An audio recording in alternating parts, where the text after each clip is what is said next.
Industry Chat, the investment and venture case for renewable hydrogen. Just to give a quick intro, so I'm Matthew. I worked in fuel cells for about 15 years. I've also done tours of duty in renewables development, bankable studies for wind farms mainly. Done some work in EV infrastructure as well. And back in hydrogen, I'm with the Industry Association. So basically trying to plead, beg, and otherwise strong-arm government into supportive policies. I'll let each of our speakers introduce themselves in turn before we kick off. So first off, we have Graeme Millen. Millen. Like the goalie, Greg Millen. Like the goalie, Greg Millen. Hey, everybody. Graeme Millen, Managing Director, Tech Banking at Silicon Valley Bank, and I have the privilege of leading our climate tech and sustainability practice in Canada, and spent the last sort of 15 years of my life or so investing in, developing, operating, building clean energy projects around North America, wind, solar, hydro, and bioenergy. So stoked to be here. Cool, thanks. Next we have Mary Fry with HTEC. Thanks, Matthew. So I'm Mary Fry, Director of Production Assets at HTEC. I've spent the last 6 years with Zen Energy Solutions, and we were recently acquired by HTEC. So projects in the past had everything to do with clean tech and eventually just migrating into everything hydrogen. So a fair amount of experience there. And now with HTEC on the production side, looking at electrolysis and how we can begin to have production in BC as well as across Canada. Sure, and then we have Andrew Mitchell with GEAZONE. Yeah, I'm Andrew Mitchell with GEAZONE Eco Carrier. I'm the CEO of the company. We started about 10 years ago. We're a zero-emission final mile delivery service, and recently we just launched the largest fleet of delivery hydrogen vehicles in North America. And thanks for having me, everybody. Cool. All right. Thanks a lot. So, seeing as this is a fireside chat kind of a thing around investment and venture capital, Graeme, do you want to just start us off a little bit with SVB rather, and some of the things you look for, some of the thoughts you have in terms of hydrogen going forward? Yeah, and I think some of the previous conversations have highlighted that, as you may have heard, it's a little tough in the markets these days. Public markets have, had a little bit of a bump in the road, and we're seeing that certainly trickle down into private markets. So I think when we talk about, a lot of the themes parallel here as it relates to different sectors within mobility and within clean tech, understanding what's happened in the last couple of years and what that might mean moving forward, I think is a relevant kind of baseline context. 2020 and 2021 saw record investment in VC dollars deployed, as well as in climate tech and clean tech, as well as in hydrogen. There was about $13 billion of US VC dollars invested into the hydrogen ecosystem in the last 2 years. That's more than every other year previously combined. So just to give a sense of how much capital flowed into this ecosystem, specifically for tech development primarily, it's massive. Looking in 2022, yes, public and private markets have softened. It is a tougher time to go out and raise capital. Two things that are kind of noteworthy. First, the world of clean energy and clean tech and climate tech and hydrogen, certainly falling within that, have been generally protected to some degree. These were always longer-term investments with investors who had a longer-term thesis. So we've seen, generally speaking, capital is still interested in the sector. I think the second thing that's relevant, though, is there's been a flight to quality. And quality means different things to different people. What that means is technologies that are perhaps more capital efficient, operating businesses that have proven the ability to deliver on, pick a milestone, commercialization, or technical with less dollars in is relevant. In addition, scale has mattered. We've seen a concentration of capital going to later stage companies of late. I think the relevance of all of this is more so the world now, as it relates to going out and raising capital for technology ventures, it's not disappearing, it's not going anywhere, it's just changing. And it's certainly changed from the last 2 years and the last 8 years. The last kind of X factor, which really matters, is that there's currently $400 billion of dry powder in the tech and venture ecosystem. That's more than in the history of the planet. And so that capital isn't going to sit on the sidelines for long. So the relevance is everyone kind of does a bit of a sit back, waits for public markets to settle down a little bit and figure out what their thesis is in the private market, the capital will flow. And like I said, it's going to be a flight to quality. So it's a great time to double down on refining what the business model is, what the strategy is, your go-to-market plan, articulating commercialization strategy and things of that nature.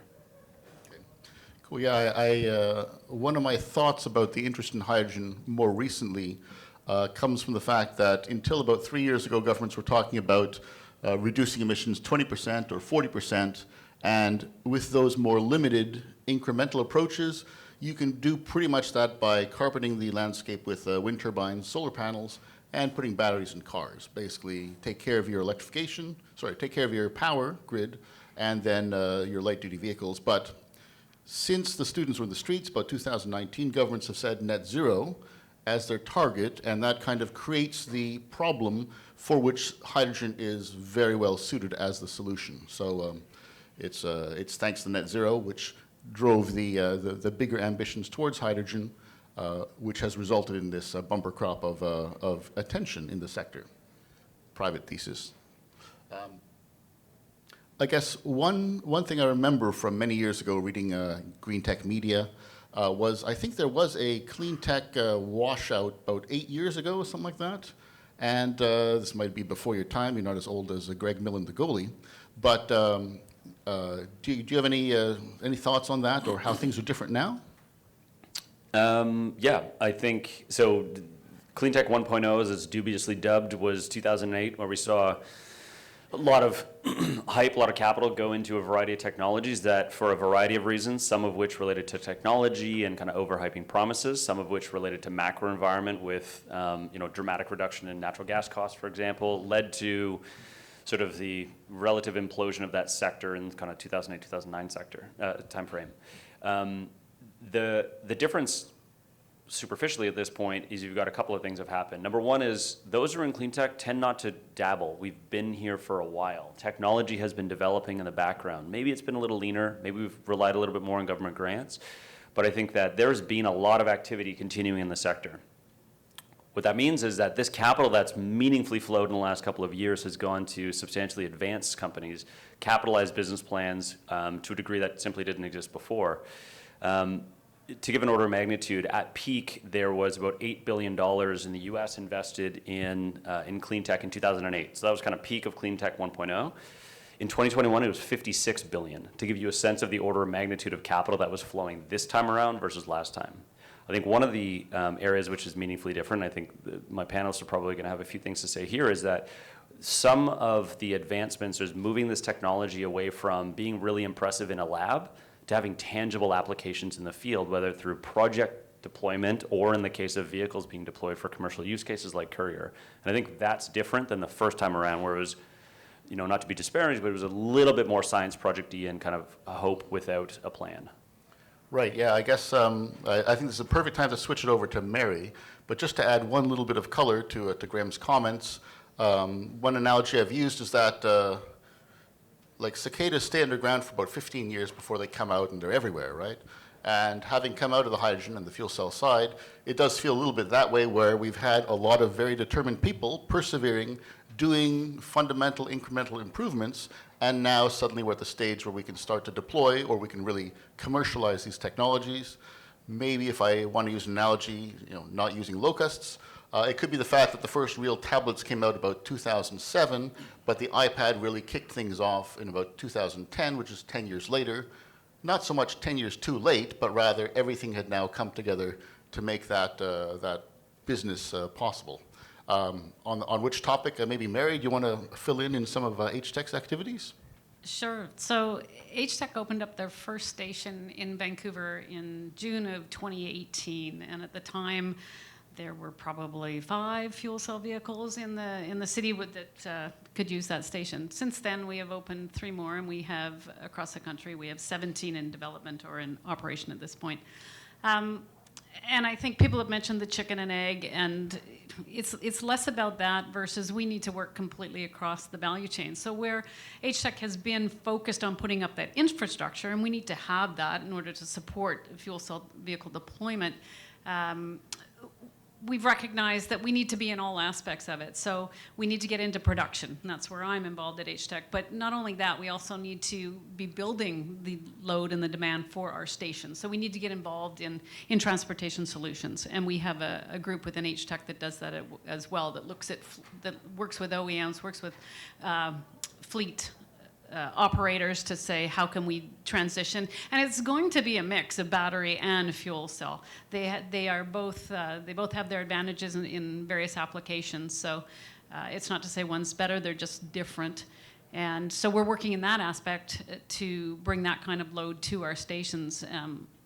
And longer term, you're going to see the use of hydrogen, I believe, in medium and heavy duty applications, as where there's going to be much more impact, where a vehicle travels constantly, hundreds, even 1,000 miles a day, uses a lot of hydrogen, is going to need a whole network of stations in order to serve that. So we're focused on being there for that transition. But it's a new industry, it's new technology. It takes a heck of a lot of capital to get this off the ground. We need whatever we can get. We need it from all aspects. But for HTEC's point of view, we're working across the value chain to make it all happen. Great, yeah, thanks a bunch. I suppose just building on the network effect, I suppose, of going from one station to, I guess, 4 now in BC, soon 7 by the end of the year. You guys alone have 17 in development. Maybe the callback in more of a traditional venture space would be Metcalfe's law in terms of the value of a network being proportional to the square of the number of its nodes. And so that might be a good intro to have Andrew start, because back when we did have just the one station, it wouldn't have been possible to have a high uptime courier service like you offer. But as we build out the network, it becomes easier and easier, less of a hurdle, more business models, I suppose, develop. Yeah, to touch base on that, I mean, GEAZONE, we originally started with EVs because it was the only zero emission technology we could use at the time for deliveries, and with our Nissan Leafs, and we scaled up through the DC quick charger, public infrastructure, using that as a resource to kind of go further distances and allow, to have deliveries happen faster and meet the demands of client, which is a really tough industry to be involved in. And right now, what's happened over the last 6 months is that we've added the same amount of hydrogen vehicles to the fleet that we've built up in terms of the same amount of EVs in 10 years. We've scaled that in 6 months with the hydrogen vehicles, mainly because you don't need a warehouse to plug in your vehicle at night. The infrastructure is being provided by HTEC and the gas stations that are providing the land for the fueling infrastructure. We built out all of our own with the EVs, which was incredibly challenging, capital intensive, especially starting from a small business perspective with a low margin industry. It's been very challenging, and hopping into the hydrogen game with the Toyota Mirai that we have now, it's been fuel on the fire. So we have had big success in terms of scaling up and the speed in which we can do it, and yeah, it's on par in terms of cost of what we were spending before with the EVs. When you look at the current cost to charge your Tesla at a quick charger is about $35-40, and to fuel our Toyota Mirai is about $40 to $45, depending. Neither of them you're filling up from zero, you're filling up from either 10 or 20%, so I'm speaking figuratively there. But the challenge is that, to fuel that Tesla to 100% takes an hour and a half versus our Toyota Mirai takes 5 minutes. And that's where we're seeing the biggest advantage right now, and we're pretty excited to kind of go in tandem. We're going to see continuation of our EV fleet grow along with hydrogen, but where we can, we'll probably access the hydrogen where it's available. And that's where HTEC would kind of come into play with that. And as we expand to further areas, right now we're primarily in BC, but we're looking at different provinces and also expanding down into states that have access to hydrogen, such as California and beyond. So yeah, pretty exciting stuff, and we're looking towards what we can do with some of the larger medium to heavy duty vehicles as they become available here in Canada and down the States, which will probably be a bit quicker. Super, yeah. Maybe this might be a good point in terms of when we were discussing the relative costs of hydrogen and fast charge electricity. Mary, do you want to speak to some of the questions around pricing and economics, seeing as people who are using renewable hydrogen, in this case, want to make sure that they're not pricing themselves out of the market, that kind of a thing?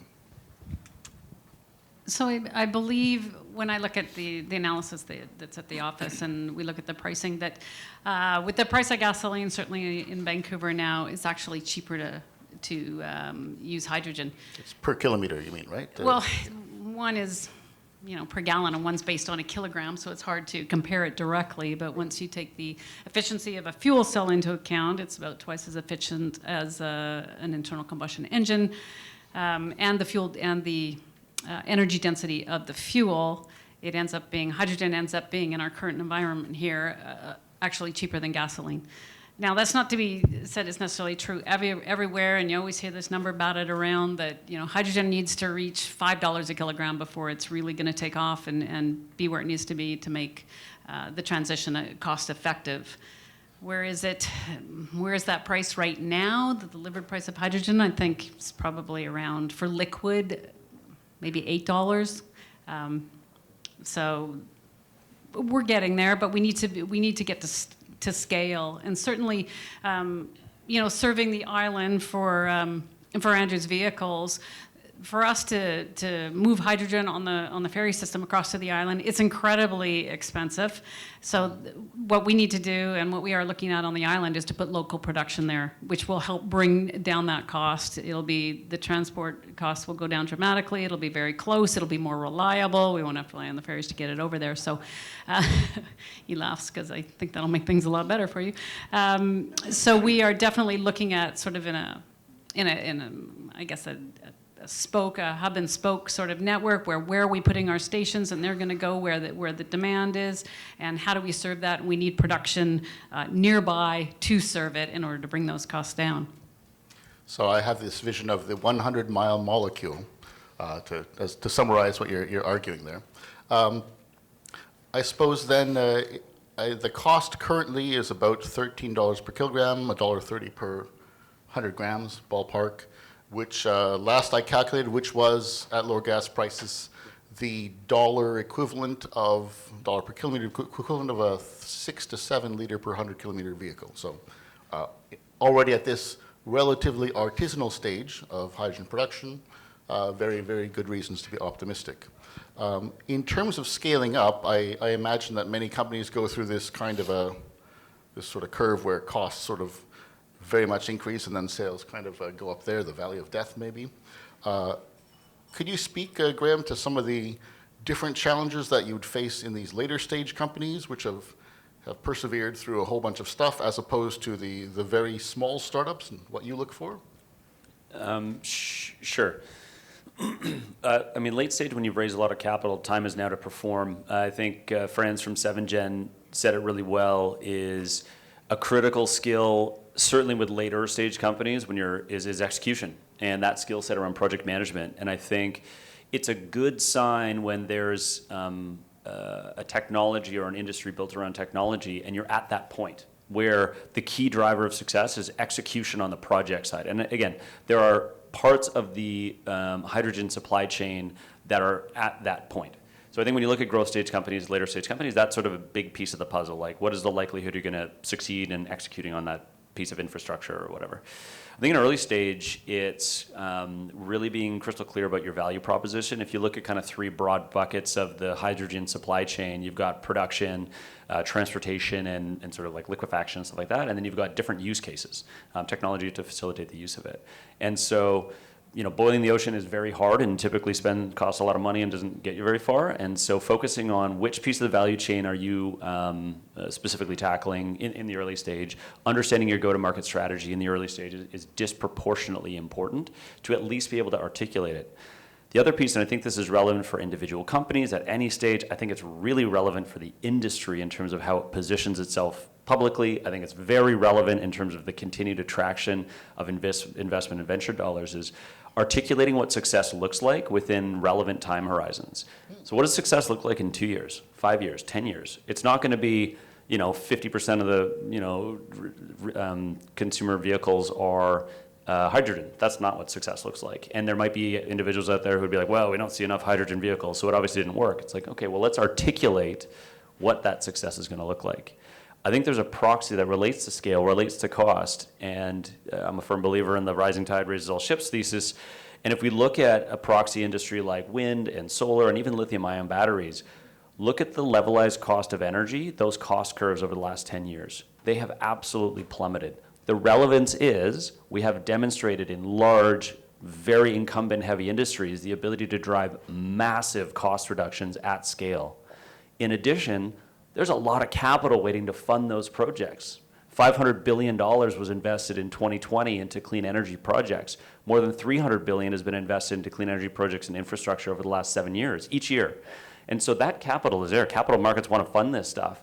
So the question is building your thesis and your story, not just around like, the minutia of how good my technology is, or the here's my single project, but the fact that you are part of this driving of that cost curve that's going to drive a longer term and scalable adoption. So I think, again, that's where I'm super excited about. I mean, both my fellow panelists are kind of driving different pieces of that equation, but those success stories and, again, defining what that success looks like is super important. Sure. Just on the topic of scaling up and reducing costs, I think battery costs have gone down like 85% in the past decade, some lithium-ion battery costs. And if you measure stations, hydrogen dispensing stations, on a kilogram per day basis, the cost for those has also dropped about 85% in terms of cost dollars per kilogram per day of capacity. So that is a very cool stat that hydrogen has in its favor. I would also note that back when I was working in wind, I was able to get some historical data for the early wind sector, early 90s through the 2000s. And it rose, I think it was like about a 30% increase per year ballpark. And if you overlaid, this is logarithmic, so it sort of makes sense on a linear, in a straight line sense. And if you overlay the overall annual production of solar panels as well, but just shift the x-axis by about 8 years, then solar followed a very similar path. And back in 2017, I was like, well, let's see what hydrogen and fuel cells look like on the same chart. And the trajectories were the same. And it's now 2022, and the trajectory of growth for fuel cells has continued to track the past growth of the early wind and early solar industries, which is a really cool thing. I hope to get that in Wikipedia one day. And so it is a reason for tremendous opportunity. I would wonder maybe then, Mary, if you've seen things that are different now in terms of hitting that next stage of station development, as opposed to doing ones at I guess every station is one at a time. But have you noticed differences perhaps in the past few years which coincide with more awareness and stuff? Every jurisdiction is different, and permitting is a big complex process you need to go through to put the stations in, and every municipality has different rules. So we're kind of breaking down those barriers and educating, in some cases, the municipalities on how hydrogen works and how these stations will work and why it's safe and what we are doing to ensure it's safe. So that's getting a little bit easier as we get those standards into place, and we educate the municipalities on how these stations go. The other thing is the focus when we put these, we started with our initial stations, it's all at 700 bar or 10,000 PSI, so it all fuels light duty vehicles. And at the time, there wasn't a huge thought into heavy duty vehicles, which actually fuel at a lower pressure at 5,000 PSI or 350 bar. So as we're looking at our future stations, it's all going to be dual purpose. We want to be able to serve the heavy duty and medium duty market where we think fuel cells will have a significant impact and where you'll start to see deployments there and a much larger demand on hydrogen. But we also want to be able, those stations as well, to serve the light duty vehicles as well. And I think if we're looking in the short, what does it look like in 2 years, 5 years and beyond? In 2 years, I think we definitely want to have, the stations we have right now are very local. We want to be able, we'll have our one open in Kelowna. We want to be looking up further north than that. So at least we have a network that the travel is possible, and and we'll be working up from the bottom, developing the load and the demand, so then you'll start to see the fleets on the road using them. But without those stations, the fleets aren't going to be there. So we're going to need it both to come in tandem. Right, sort of a build it and the business models will come. Okay, so Andrew, seeing as you're going through this process, I think on the venture or other financing, are there any non-confidential details or themes that you're seeing in terms of the folks you're talking with? With regards to like expanding your fleet and. Hello? Yeah.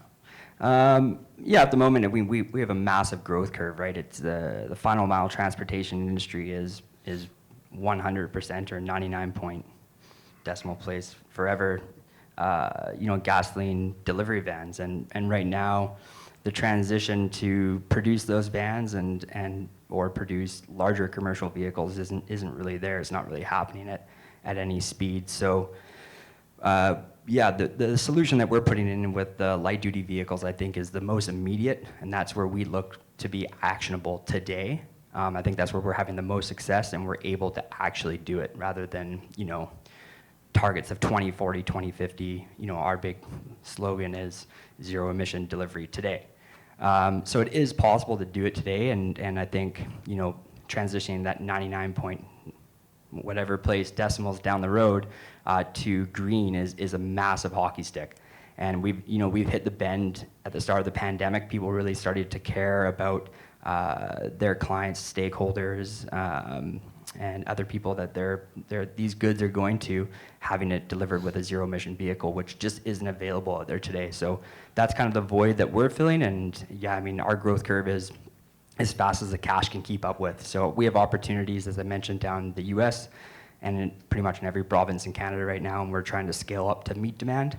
And that's a whole other conversation, but it's massive and it's happening fast, and I think there's just not enough around to fulfill how it's going to exactly happen, especially when there is no medium duty or heavy duty stations currently in Canada that we would have access to. I'm not sure about down the States as much, but it's something that is happening. But how long will it take to get there? And then, as Graeme kind of mentioned, who's going to have the capital to kind of do it? So it'll be interesting to see the smaller businesses where they're going to get all that capital from to do it, which is the majority of business in Canada is small business. So that's a very complicated situation. I mean, the medium to large businesses have the financing and the cash available to be able to put $1,000 or $50,000 or 50,000 unit deposits down with these large organizations like Amazon and Bezos with the Rivian final mile delivery truck.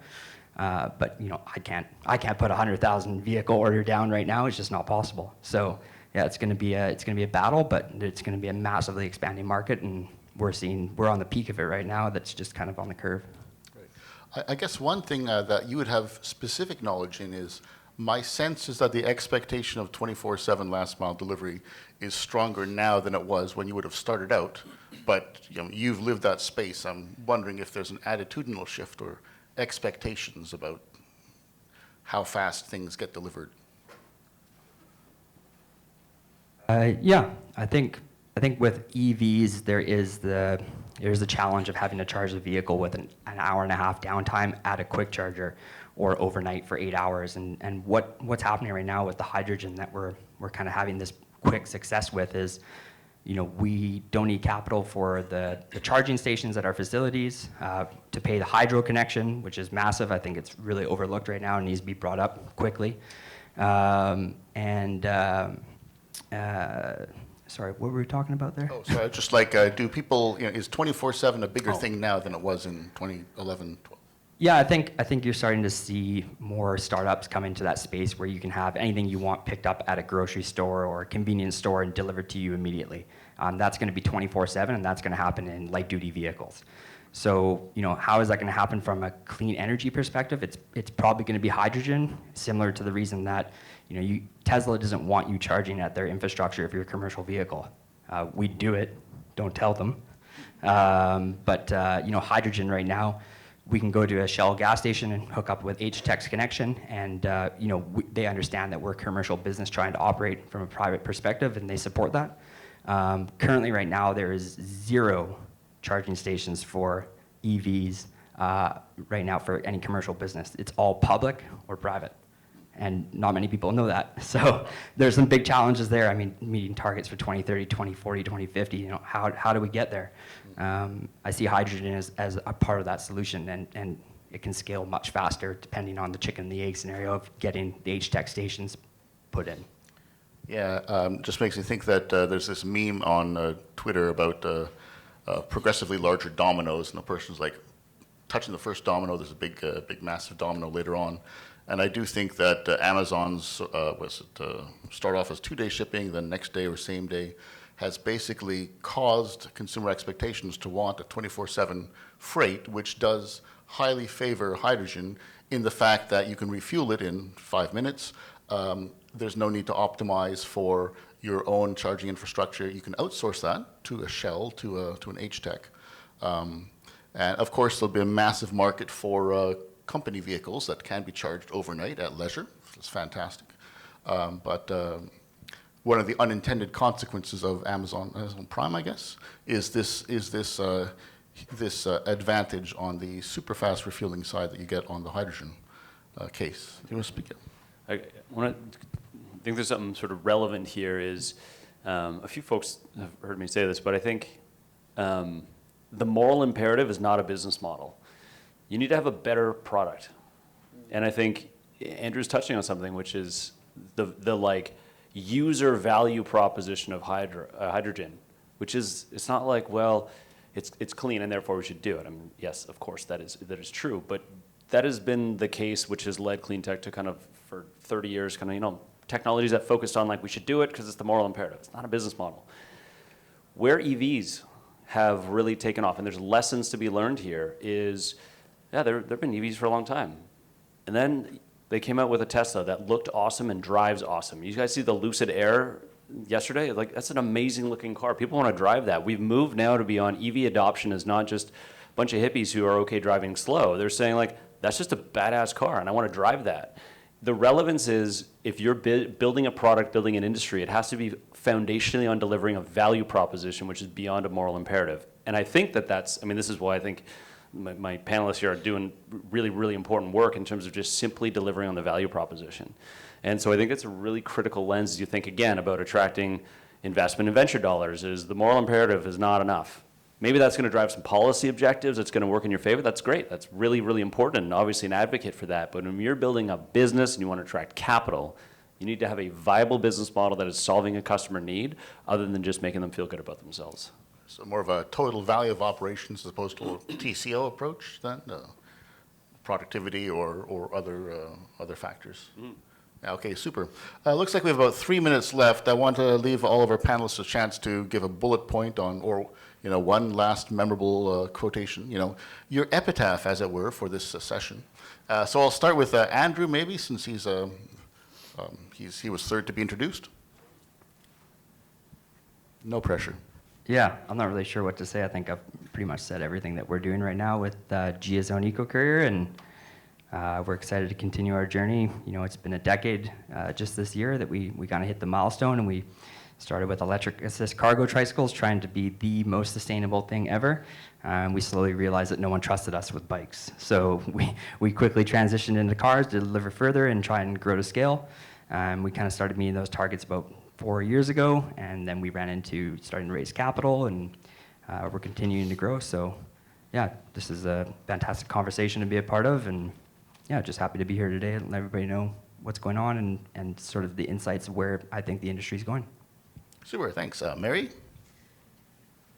Just to build on what Graeme indicated with it hitting having a business model that supports it. So I think what HTEC does is incredibly important to get the infrastructure out there so that we can even have this transition to fuel cell vehicles. But largely, other than Graeme, Andrew, who's really found a way to utilize fuel cell vehicles to serve as delivery vehicles and work in that sphere.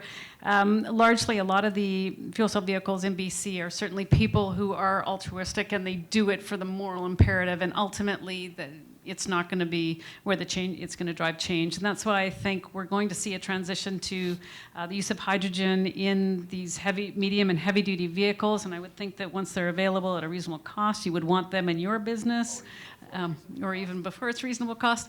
So that's when I think it'll be exciting, when we see them on the road and we start to see, these diesel trucks move away, and it's quiet. We're seeing quieter, cleaner vehicles, and that transition, we will start to see real impact. So I think that'll happen in the next 2 to 5 years, and we'll start to see that, and I think that'll be really exciting. Super. Graeme? Other than what I hope was my quotable moral imperative, it's not a business model. Maybe an observation I would make, and I'm a perennial optimist, I would say we're kind of at a moment where there's been a coalescence of factors which are positioned to enable the clean tech, climate tech industry sector broadly, but certainly hydrogen like we've never seen before. You've got an arrival of capital at a scale no one's ever seen before in this sector. That matters. We've got demonstrated case studies of lowering cost of delivery of, again, lithium-ion batteries, wind, solar, hydrogen cost is declining. You've got alignment with policy like something we've never seen. We've seen corporate commitments. You've got social license. We've got technology which is advanced to a degree, again, we've never seen before. And you've got human beings who are smarter than ever as it relates to building and scaling technology companies that are hard. So with this coalescence of factors, it doesn't make anything easier, but it means that all the variables are there to drive success.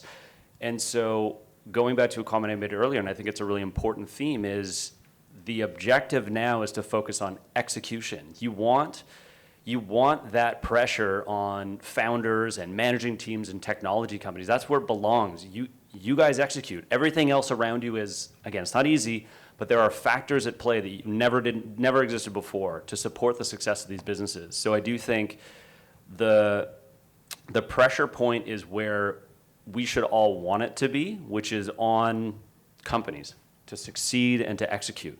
And then we've got to rally around those companies, those individuals, those founders, and help them do that, because that's where the ball is right now, and I think that's where you want it to be.